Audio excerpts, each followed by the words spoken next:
નમસ્કાર, ન્યૂઝ 18 ગુજરાતીમાં આપનું સ્વાગત છે। આપની સાથે હું છું કોમલ। સમાચારની શરૂઆત કરીએ તો સોના ચાંદીના ભાવ ઐતિહાસિક સપાટીએ પહોંચ્યા છે।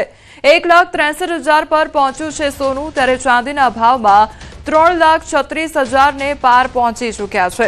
ત્યારે સોના ચાંદીના ભાવમાં ધરખમ વધારો જોવા મળી રહ્યો છે। ઐતિહાસિક સપાટીએ ભાવ પહોંચી ચૂક્યો છે। 1,63,000 પર સોનાનો ભાવ પહોંચ્યો છે, જ્યારે ચાંદીના ભાવમાં 3,36,000ને પાર પહોંચી ચૂક્યો છે। તો ચાંદીના ભાવમાં પણ ધરખમ વધારો અને સોનાના ભાવમાં પણ ઐતિહાસિક ભાવ વધારો જોવા મળી રહ્યો છે। રાજકોટમાં સિંગતેલના ભાવમાં ધરખમ વધારો નોંધાયો છે। એક જ દિવસમાં 40 રૂપિયાનો વધારો થયો છે। 40 રૂપિયા વધતા ડબ્બાનો ભાવ 2,785 પર પહોંચી ગયો છે અને એક મહિનામાં સિંગતેલના ભાવમાં 200 રૂપિયાનો વધારો નોંધાયો છે। તેલના ભાવ વધતા ગૃહિણીનું બજેટ ખોરવાઈ ગયું છે। તો ભાવ વધતા સૌરાષ્ટ્ર ઓઇલ મિલ એસોસિએશનના પ્રમુખનું નિવેદન પણ સામે આવ્યું છે। માવઠાના કારણે મોટાભાગની મગફળી પલળી ગઈ। સારી મગફળીનો જથ્થો ઓછો હોવાને કારણે ભાવ વધ્યા છે। કમોસમી વરસાદ થયો અને જે ખેડૂતોને નુકસાન મોટું વેઠવું પડ્યું, તેની અંદર પાક ઘણો બગડી ગયો। અને વાત કરીએ તો સિંગતેલની અંદર આજે એવું કહે છે કે 40-50 રૂપિયા વધી ગયા કે 100 રૂપિયા વધી ગયા। એ રિકવરી મળી છે। આજે 4 વર્ષ પહેલાં 3,000નો ડબ્બો થયો હતો, હજી 3100નો ડબ્બો હતો, આજે હજી 2800નો ડબ્બો છે, એટલે એમાં કોઈ તેજી ન કહી શકાય। સમાચારમાં આગળ વાત કરીશું કમોસમી કમઠાણ વિશે।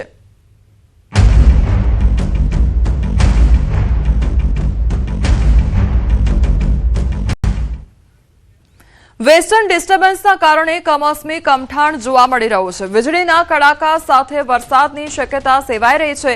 કચ્છના અનેક વિસ્તારમાં વરસાદ પડ્યો છે। મહેસાણાના વિસનગર સહિતમાં વરસાદ ખાબક્યો। માછીમારોને દરિયો ન ખેડવા માટે સૂચના આપી દેવામાં આવી છે। કમોસમી કમઠાણ સાથે કાતિલ ઠંડીનું જોર પણ વધશે। ત્યારે આગામી 24 કલાક બાદ 2 દિવસ ઠંડીનું જોર વધશે। અમદાવાદમાં 16.8 ડિગ્રી તાપમાન નોંધાયું છે। નલિયામાં સૌથી નીચું 10.4 ડિગ્રી તાપમાન નોંધાયું છે। તો ગાંધીનગરમાં 16 ડિગ્રી જેટલું તાપમાન નોંધાયું છે।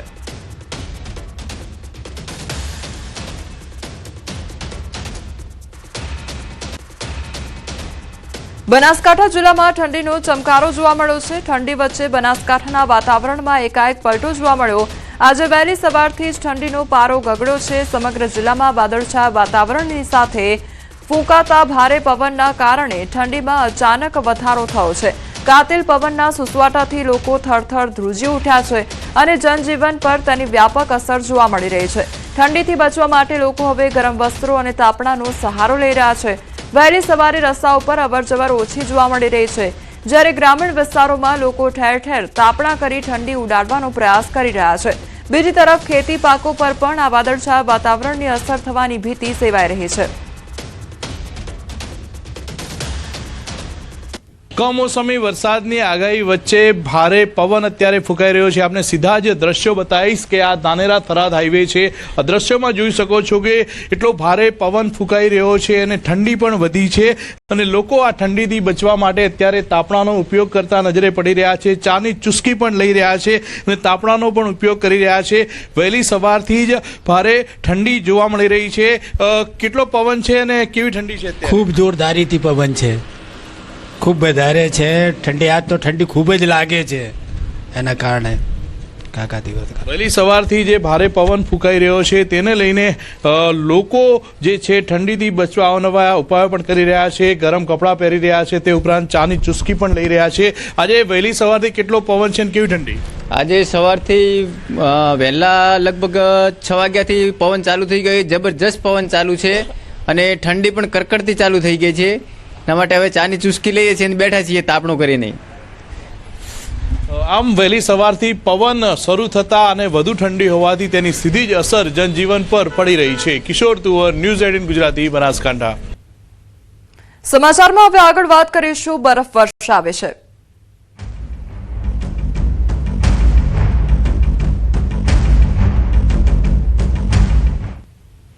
જમ્મુ કાશ્મીરના બારામુલ્લામાં ભારે બરફવર્ષા થઈ છેલ્લા કેટલાક દિવસોથી અહીં સતત બરફ પડી રહ્યો છે. હિમવર્ષાને કારણે સમગ્ર વિસ્તારે સફેદ ચાદર ઓઢી હોય તેવા દ્રશ્યો સામે આવ્યા છે. જ્યાં જુઓ ત્યાં બરફ જ બરફ જોવા મળી રહ્યો છે. બરફવર્ષાને કારણે કેટલાક વાહનો પણ બરફમાં લપેટાયેલા જોવા મળી રહ્યા છે. તો મોટાભાગના વિસ્તારોના રસ્તાઓ પર બરફના થર જામી ગયા હતા. રસ્તા પર બરફ જામી જતા વાહન ચાલકોને હાલાકીનો સામનો કરવો પડ્યો હતો.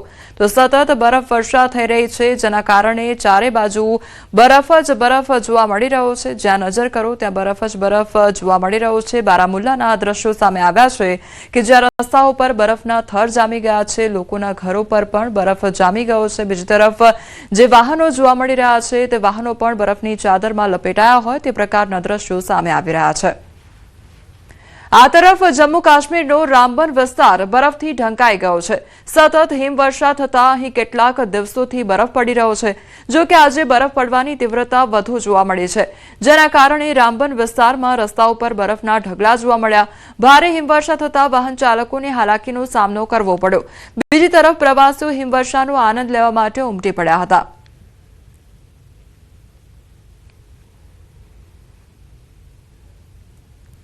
તો રામબનના આ દ્રશ્યો સામે આવ્યા છે કે જ્યાં સતત બરફવર્ષા થઈ રહી છે. અલગ અલગ એ તસવીરો કે જ્યાં બરફવર્ષાના દ્રશ્યો સામે આવ્યા છે. જ્યાં નજર કરો ત્યાં બરફ જ બરફ જોવા મળી રહ્યો છે.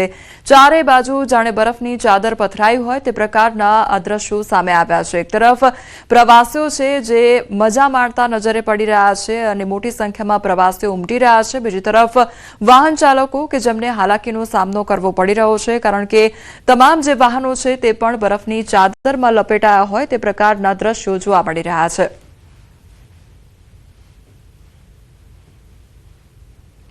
જમ્મુ કાશ્મીરના પહેલગામમાં પણ ભારે હિમવર્ષાના દ્રશ્યો સામે આવ્યા છે. કાશ્મીરના મોટાભાગના વિસ્તારોમાં સતત બરફવર્ષા થઈ રહી છે. ભારે બરફ પડતા પહેલગામના રસ્તાઓ બરફથી ઢંકાઈ ગયા છે, જેના કારણે અવરજવર કરવામાં ભારે હાલાકીનો સામનો કરવો પડ્યો છે. જો કે સતત બરફવર્ષાથી પહેલગામનો નજારો અદ્ભુત જોવા મળી રહ્યો છે. ચારે કોર બરફ જ બરફ જોવા મળ્યો છે. ઘર, વાહનો અને રસ્તાઓ જાણે કે બરફના હવાલે થઈ ગયા હોય તેવા દ્રશ્યો સામે આવ્યા છે. તો પહેલગામના દ્રશ્યો સામે આવ્યા છે કે જ્યાં સતત બરફવર્ષા થઈ રહી છે. આ તરફ જમ્મુ કાશ્મીર પર હવે નજર કરીએ તો જમ્મુ કાશ્મીરમાં ભારે હિમવર્ષાના દ્રશ્યો સામે આવ્યા છે. તો ડોડામાં પહાડો પર બરફની ચાદર જોવા મળી છે. શહેરી વિસ્તારમાં પણ ઘર પર બરફના થર જામેલા નજરે પડી રહ્યા છે. તો આ તરફ ભદરવામાં પણ તાજી હિમવર્ષા થઈ. રસ્તા પર બરફના થર જામી ગયા છે. વાહન વ્યવહારને પણ અસર જોવા મળી રહી છે. બડગામમાં પણ ભારે હિમવર્ષા થઈ છે. રસ્તા પર તેમજ ઘરની ઉપર બરફના ઢગલા જોવા મળ્યા છે. જ્યાં જુઓ ત્યાં બરફ જ બરફ જોવા મળી રહ્યો છે. જાણે બરફની ચાદર ઓઢી હોય તેવા દ્રશ્યો જોવા મળ્યા છે. તો બીજી તરફ અનંતનાગમાં પણ ભારે હિમવર્ષા થઈ છે. પ્રવાસીઓ હિમવર્ષાનો આનંદ માણતા નજરે પડી રહ્યા છે. વાહનો પણ બરફ નીચે ઢંકાયેલા જોવા મળ્યા. તો મોટાભાગના શહેરોમાં તાજી હિમવર્ષા થતા જનજીવન પ્રભાવિત થયું છે. ભારે પવન સાથે હિમવર્ષા થતા વીજળીની પણ સમસ્યા સર્જાઈ છે. હિમવર્ષાનો સ્વર્ગ જેવો નજારો જોવા મળ્યો છે. तो जम्मू कश्मीर दृश्यों सामने आया है। सिलसिला जारी है। गुलमर्ग में करीब 2 से 3 फुट बर्फ जमा हुई है। पहलगाम और सोनमर्ग में भी भारी बर्फबारी हुई है, जबकि गुरेज और नॉर्थ कश्मीर के बाकी इलाकों में भी तकरीबन 2 से 4 फीट के करीब जो है वो बर्फ रिकॉर्ड की गई है। बर्फबारी का सिलसिला इस बार सेंट्रल कश्मीर में भी देखने को मिला, खासतौर से बडगाम जिले में। ये पहली बर्फबारी है इस सीजन की मैदानी इलाकों में, क्योंकि पहाड़ी इलाकों में पहले भी 2 बार बर्फबारी हुई है, लेकिन मैदानी इलाके जो हैं अभी तक बर्फबारी नहीं हुई थी। हालांकि चिल्लाई कलान का दौर जारी है। अभी मौसम विभाग का कहना है कि 27 जनवरी तक बर्फबारी का सिलसिला जारी रह सकता है। कई जगहों पे मॉडरेट बर्फबारी हो सकती है, कई जगहों पे लाइट स्नोफॉल और कई जगहों पे हैवी स्नोफॉल हो सकता है। हालांकि रात के दौरान कश्मीर के मुख्तलिफ इलाकों में तूफानी हवाएं चली, कई घरों के छत उड़ गए, कई चीज़ें जो हैं मकानों की वो टूट गई, और अभी यहाँ पे बिजली जो है वो गुल है, और तेज हवाओं के कारण कई जगहों पे खंभे उखड़ गए और साथ ही बिजली के तार गिर गए, जिसकी वजह से बिजली को रेस्टोर करने में भी अभी टाइम लग रहा है। और कई इलाकों में बर्फ जो है सड़कों से हटाई गई है, लेकिन कई ऐसे इलाके हैं अभी भी जहां पर सड़कों से बर्फ नहीं हटाई गई है, जहां पर तेज बर्फबारी का सिलसिला जारी है। हालांकि बर्फबारी की वजह से अब किसान जो हैं काफ़ी खुश हैं, क्योंकि जो एप्पल ऑर्चर्ड्स हैं उनके लिए बर्फबारी का होना बहुत जरूरी होता है। और साथ ही जब यहाँ पे बर्फबारी होती है तभी साल भर लोगों को पीने का पानी मुहैया रहता है और सिंचाई के लिए भी पानी दस्तयाब रहता है। और साथ ही जो बिजली की जनरेशन है, जो हाइड्रो पावर प्रोजेक्ट्स हैं, उनके लिए भी पानी का डिस्चार्ज बहुत इंपॉर्टेंट है। यहाँ पर नदी नाले जो हैं वो खुश्क हो चुके थे, खासतौर से जहलिम में पानी की रवानी कम हो गई थी और अब चूंकि बर्फबारी बहुत तेजी से हो रही है, ऐसे में उम्मीद की जा रही है कि अब बिजली की जनरेशन में भी अब इजाफा हो सकता है। लेकिन एक लंबे अरसे के बाद अब ड्राई स्पेल जो है कश्मीर में ख़त्म हो गए और साथ ही यहाँ पर कई इलाकों में फॉरेस्ट फायर देखने को मिल रहा था, क्योंकि खुश्क साली की वजह से अब जंगलात में आग लग रही थी। अब फिलहाल उस पर भी कुदरती तौर पे काबू पाया गया है। चूंकि उड़ी इलाके में लगातार जंगलात जल रहे थे, लेकिन अब चूंकि काफ़ी इलाकों में बर्फबारी हुई है और कुछ इलाकों में जो है वो स्नोफॉल देखने को मिल रहा है, खासतौर से जंगली इलाकों में लगातार बर्फबारी का सिलसिला देखने को मिल रहा है, उससे फॉरेस्ट फायर पे अब कुदरती तौर पे काबू पा गया। તો જમ્મુ કાશ્મીરની અલગ અલગ તસવીરો સામે આવી છે કે જ્યાં સતત બરફવર્ષા થઈ રહી છે અને હિમવર્ષાની મજા માણતા પ્રવાસીઓ પણ નજરે પડી રહ્યા છે। બીજી તરફ જે વાહન ચાલકો છે તેમને પણ મુશ્કેલીનો સામનો કરવો પડી રહ્યો છે। બડગામ, રામબન, પહેલગામ, ડોડા, ભદરવા અને અનંતનાગની આ તસવીરો સામે આવી છે કે જ્યાં સતત હિમવર્ષા થઈ રહી છે અને જ્યાં નજર કરો ત્યાં બરફ જ બરફ જોવા મળી રહ્યો છે। જાણે બરફની ચાદર ઓઢી હોય તે પ્રકારની આ તસવીરો અલગ અલગ સામે આવી રહી છે।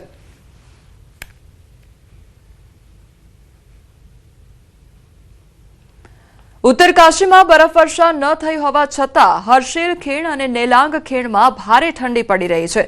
અહીં મહત્તમ તાપમાન -1 થી 2 ડિગ્રી સેલ્સિયસ નોંધાઈ રહ્યું છે, જ્યારે લઘુત્તમ તાપમાન -12 થી 20 ડિગ્રી સેલ્સિયસ સુધી પહોંચી રહ્યું છે।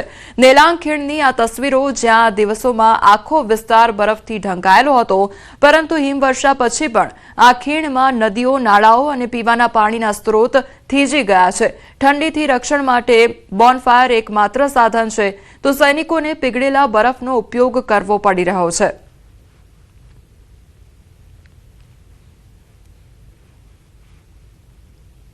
अन्य समाचार पर नजर करिए तो भैंसदड़માં તંત્રની બેદરકારીને કારણે લોકો ગંદુ પાણી પીવા માટે મજબૂર બન્યા છે। જામનગરના ભૈંસદડ ગામમાં ગટરના ગંદા પાણીના કારણે સ્થાનિકો ત્રાહિમામ પોકારી ઉઠ્યા છે। છેલ્લા ઘણા સમયથી અહીંના ગ્રામજનો પ્રદૂષિત પાણી પીવા માટે મજબૂર બન્યા છે। પીવાના પાણીની મુખ્ય પાઇપલાઇનમાં ભૂગર્ભ ગટરનું ગંદુ પાણી લીકેજ થઈને ભળી રહ્યું છે, તો પરિણામે ગ્રામજનો દુર્ગંધયુક્ત પ્રદૂષિત પાણી પીવા માટે મજબૂર બન્યા છે, જેના કારણે તાવ, શરદી અને ઉધરસ જેવી બીમારીઓ ફેલાઈ રહી છે।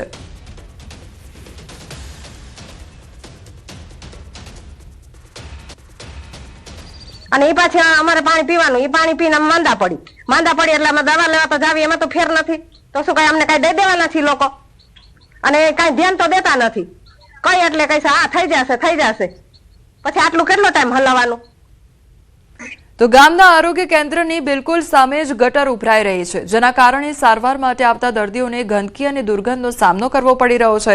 આ અંગે ગ્રામજનો અને પંચાયતના સભ્યોએ સરપંચથી લઈને તલાટી અને ટીડીઓ સુધી લેખિત મૌખિક રજૂઆતો કરી છે, પરંતુ તંત્ર જાણે નિદ્રામાં હોય તેમ કોઈ જ કાર્યવાહી કરવામાં આવતી નથી। જો વહેલી તકે આ સમસ્યાનો ઉકેલ નહીં આવે તો આખું ગામ ગંભીર રોગચાળાનો ભોગ બનશે તેવી ભીતિ સેવાઈ રહી છે। પાણી પીવાથી બહુ ગંદકી વધે છે, મચ્છર મસલા વધે છે, પણ છતાં અમે ટીડીઓ સાહેબ સુધી રજૂઆત કરી છે, અમારા ગામના અધિકાર આપણે સરપંચને રજૂઆત કરી ભાઈ આનું ધ્યાન દો, છતાં અમારે 7 મહિનાથી નવા સરપંચને વાત કરી છે, પણ હજી કોઈ આ વાતનું અમને નિર્ણય આપ્યું નથી। તો અમને પાણીની બહુ તબલ છે, તો આનો અમને કાંઈક સુધારો કરી દો, પાણી મળે અને ચોખ્ખું પાણી આવે એવી અમે માંગ કરી છે। વારંવાર આરોગ્ય વાળાના દવાખાના સામે ભૂગર્ભ ગટર ઉભરાતા વારંવાર અમે તાલુકા પંચાયત સદસ્ય રજૂઆત કરતા, કોઈ એને ધ્યાનમાં લીધી નહીં, અને ભૂગર્ભ ગટર અને પાણીની લાઈન જોડતા બરાબર પાણી ભૂગર્ભ ગટરનું પાણી પીએ છે। હાલમાં ગંદકી હાલતા છોકરા બીમાર પડી જાય છે, એનું કોઈ નિવારણ આવતું નથી। મેંદરડા પંચરૂ રવિ પાકમાં રોગચાળાએ ખેડૂતોની ઊંઘ ઉડાવી દીધી છે. જૂનાગઢના મેંદરડામાં ધરતીપુત્રોની હાલત કફોડી બની ગઈ છે. આ વર્ષે ચોમાસામાં અતિવૃષ્ટિને કારણે મગફળી અને સોયાબીન જેવા પાકો સંપૂર્ણ નિષ્ફળ ગયા હતા. ત્યારે ખેડૂતોને આશા હતી કે રવિ સિઝનમાં સારી કમાણી કરીને નુકસાનની ભરપાઈ કરશે, પરંતુ હવે રવિ પાક પર પણ ભેદી રોગને કારણે ખેડૂતોની ઊંઘ ઉડી ગઈ છે. ચણા, ધાણા અને ડુંગળી જેવા મુખ્ય પાકોમાં અચાનક રોગચાળો ફાટી નીકળ્યો છે.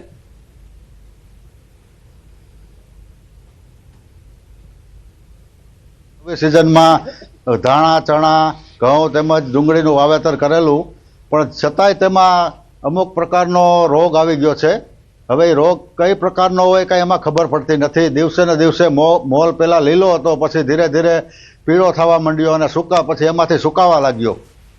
આવી રીતે પાણી પાવા, એમાં દવાઓ ખેડૂતે પાવા છતાં એ રોગ કાબૂમાં આવતો નથી. તો ઘઉંમાં પણ 1.5 મહિનાના ઘઉં થયા, 4-5 પાક પિયત આપી દીધું, ત્યારે પીળિયા નામનો રોગ આવ્યો, જેથી કરીને ઘઉંનો પાક સદંતર નાશ થઈ ગયેલો છે. અને મારે જે ખર્ચો કર્યો હતો એ સદંતર વીઘે 3 થી 4 હજાર જેવો મોંઘુદાટ બિયારણ, દવા, ખાતર વગેરેનો, તેમજ ખેતી કરી હતી ટ્રેક્ટરો દ્વારા, એ બધો ખર્ચો માથે પડ્યો છે અને મારો પાક સાવ નિષ્ફળ ગયો છે. તો ખેડૂતોએ દેવું કરીને મોંઘા ભાવના બિયારણ, ખાતર અને જંતુનાશક દવાઓનો ઉપયોગ કર્યો છે. તેમ છતાં પાક સતત સુકાઈ રહ્યો છે. વાતાવરણમાં આવતા સતત પલટાને કારણે ઘઉં અને ચણામાં રોગનું પ્રમાણ વધ્યું છે. ખેડૂતોની માંગ છે કે સરકાર તાત્કાલિક કૃષિ નિષ્ણાંતોની ટીમ મોકલી રોગનું નિદાન કરે અને રાહત દરે દવાઓ તેમજ આર્થિક સહાય પૂરી પાડે. જે ખાતર આપવાની જે કામગીરી છે એ ઓછી કરવાની એક સલાહ આપવામાં આવે છે કે આવા સમયે જે ખેડૂત મિત્રોએ પોતાના પાકમાં જો ખાતર આપવાની જરૂરિયાત હોય તો ઓછી માત્રામાં ખાતર આપવું જોઈએ. જો વધારે માત્રામાં ખાતર આપશે તો પણ જે મૂળની પ્રક્રિયાઓ ધીમી પડેલી છે, એના કારણે પાક છે એ પોતે જે આ ખાતર આપવાથી જે ન્યુટ્રિયન્ટ મેળવવા જોઈએ તો એ મેળવી નહીં શકે. સમાચારોમાં આગળ વધીએ તે પહેલા રોકાઈશું એક બ્રેક માટે.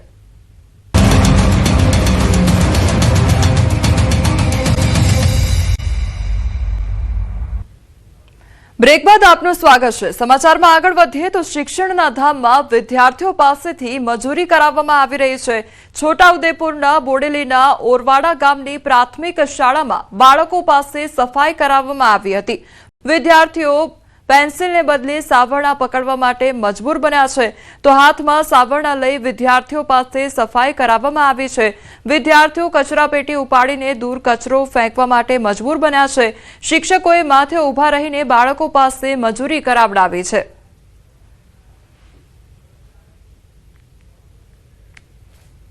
સાફ સફાઈના અન્ય પ્રવૃત્તિમાં રોકાયેલા હોવાનું વિડીયો વાયરલ થયાનું જાણવા મળેલ છે.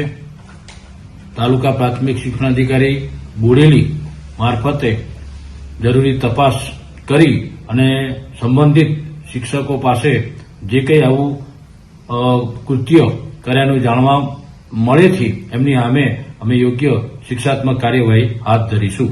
છોટાઉદેપુર જિલ્લાના બોડેલી તાલુકાના ઓરવાડા પ્રાથમિક શાળાએ ન્યૂઝ ગુજરાતીની ટીમ પહોંચી છે. આપ જોઈ શકો છો કે જ્યાં બોડેલી તાલુકાનું જે ઓરવાડા પ્રાથમિક શાળા કે જ્યાં બાળકો હાલ અહીં અભ્યાસ માટે આવી પહોંચ્યા છે.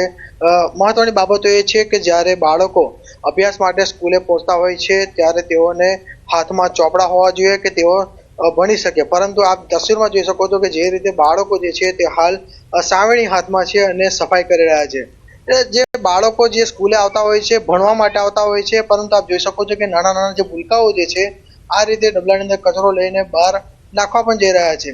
આપ જોઈ શકો છો કઈ રીતે આ બાળકીઓ જે છે તેઓ જ એક ડોલમાં કચરો ભરી રહી છે. ચોક્કસથી આજે શાળાના જે સંચાલકો, શિક્ષકો તેઓ પણ અહીં હાજર જ છે, પરંતુ તેઓની હાજરીમાં પણ અહીં આજે બાળકો જે છે તે કચરો વારી રહ્યા છે. ગંભીર બેદરકારી તો એ કહી શકાય કે બાળકો જ્યારે અભ્યાસ માટે સ્કૂલે આવતા હોય અને તેઓના હાથની અંદર ચોપડી હોવી જોઈએ, પરંતુ ચોપડીના બદલે બાળકોના હાથની અંદર સાવેણી છે. શરમજનક બાબત છે કે અહીં બાળકો અભ્યાસ માટે આવે છે, નહીં કે સાફ સફાઈ કરવામાં આવે. આ જે સરકાર તરફથી સ્કૂલોની અંદર સફાઈ માટે ગ્રાન્ટ પણ આપવામાં આવે છે, વોર્ડન પણ આપવામાં આવે છે, પરંતુ અહીં સફાઈ કર્મીઓની આગળ જોવાતા નથી, પણ બાળકો હાલ સ્કૂલની સફાઈ કરી રહ્યા છે. સેજબ ખત્રી, ન્યૂઝ 18 ગુજરાતી, છોટાઉદેપુર. સુરતમાં લોકરક્ષક લાંચ લેતો ઝડપાયો છે. વડોદરા એસીબીએ ટ્રેપ ગોઠવી ઝડપી પાડ્યો લોકરક્ષકને. ત્યારે ધીરુભાઈ ઠાકરિયા અને વચેટિયા રોનક ત્રિવેદીની ધરપકડ કરવામાં આવી છે. મસાજ પાર્લરના ધંધામાં હેરાનગતિ ન કરવા લાંચ માંગવામાં આવી હતી. 25,000ની લાંચ લેતા આરોપીઓ રંગે હાથ પકડ્યા હતા. વરાછા પોદાર આર્કેડ પાસે લાંચ લેતા ઝડપી પાડવામાં આવ્યા હતા. આ કામના ફરિયાદીના જોડેથી મસાજ પાર્લરનો ધંધો કરવાના અને તેમાં કોઈ હેરાનગતિ નહીં કરવાના આવેજ પેટે ₹25,000ની માગણી કરેલી અને એ માગણીમાં તેઓ રેડ હેન્ડ પકડાયેલા છે.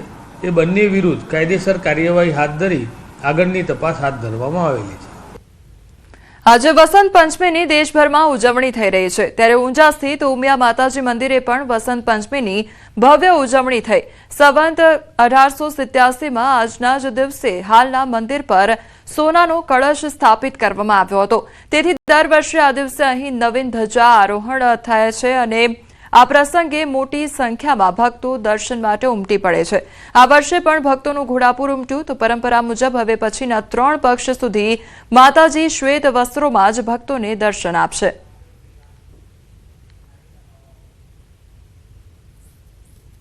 અને 1887ની અંદર સોનાના કળશની પૂજા અર્ચના કરી માતાજી શિખર ઉપર ચઢાવવામાં આવેલું અને વસંત પંચમીના દિવસે એ દિવસે ધજાનું આરોહણ પણ કરેલું. દર વસંત પંચમીએ અમે ધજા બદલવાનો આ કાર્યક્રમ ધાર્મિક રીતે રાખીએ છીએ. વર્ષની અંદર 2 વખત ધજાનું બદલાવાનો કાર્યક્રમ રહેતો હોય છે. એક વસંત પંચમીના દિવસે ધજાનો બદલાય છે, બીજું દશેરાના દિવસે પણ ધજાના શિખર ઉપર ધજાઓ બદલાતી હોય છે. યાત્રાધામ શામળાજી ખાતે વસંત પંચમીની ધામધૂમથી ઉજવણી કરવામાં આવી રહી છે. ભગવાનને અબીલ ગુલાલના રંગો છાંટી વસંતોત્સવ ઉજવાયો. આજથી હોળી સુધી ભગવાનને ધરાવાશે સફેદ કોટનના વસ્ત્રો. ત્યારે આજથી સળંગ 1 મહિનો ચાલશે વસંતોત્સવ. મોટી સંખ્યામાં ભક્તોએ દર્શનનો લાભ લઈ ધન્યતા અનુભવી છે. તો વસંત પંચમીની ધામધૂમથી ઉજવણી કરવામાં આવી રહી છે. ત્યારે શામળાજીના દર્શન લોકો દ્વારા કરવામાં આવી રહ્યા છે અને વહેલી સવારથી જ ભક્તોની ભારે ભીડ પણ મંદિરોમાં જોવા મળી રહી છે અને દર્શનાર્થે ભક્તોની ભીડ ઉમટી રહી છે. સુરતને વધુ એક ફ્લાયઓવર બ્રિજની ભેટ મળી છે. કેન્દ્રીય જળશક્તિ મંત્રી CR પાટીલના હસ્તે લોકાર્પણ કરવામાં આવ્યું. સુરત નવસારી ક્રોસ પર નવીન જંકશન ફ્લાયઓવર બ્રિજનું લોકાર્પણ કરવામાં આવતા હવે સુરતમાં બ્રિજની સંખ્યા 123 થઈ છે. બ્રિજના કારણે ઇન્ડસ્ટ્રીયલ વિસ્તારોમાં લોકોની સુવિધામાં વધારો થશે. ઇન્ડસ્ટ્રીમાં કામ કરવાવાળા લોકોની સુવિધામાં વધારો થશે. તો બ્રિજનું લોકાર્પણ થતા કેન્દ્રીય મંત્રીએ પાલિકાની ટીમને અભિનંદન પણ પાઠવ્યા છે.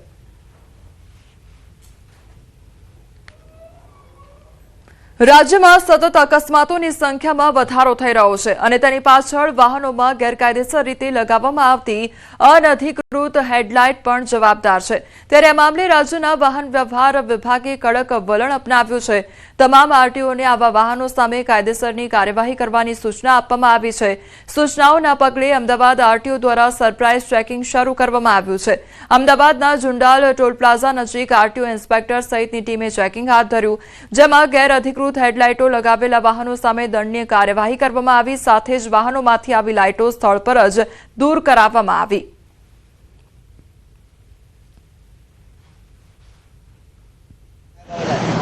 જે આઈબીએમ લાઇટો છે બધી જે 4 વ્હીલ અને મોટી ટ્રકોની અંદર નાખવામાં આવેલી છે, જે અલ્ટરને કંપની આપતી હોય છે એના સિવાય એક્સ્ટ્રા પણ હોય છે. તો એ એક્સ્ટ્રા જે નાખતા હોય છે એમને એમના ઉપર સઘન ચેકિંગ કરીને દંડની કાર્યવાહી કરવાની સૂચના આપેલી છે. હાલ સમાચારોમાં બસ આટલું જ. વધુ સમાચાર માટે આપ જોતા રહો News 18 ગુજરાતી. નમસ્કાર.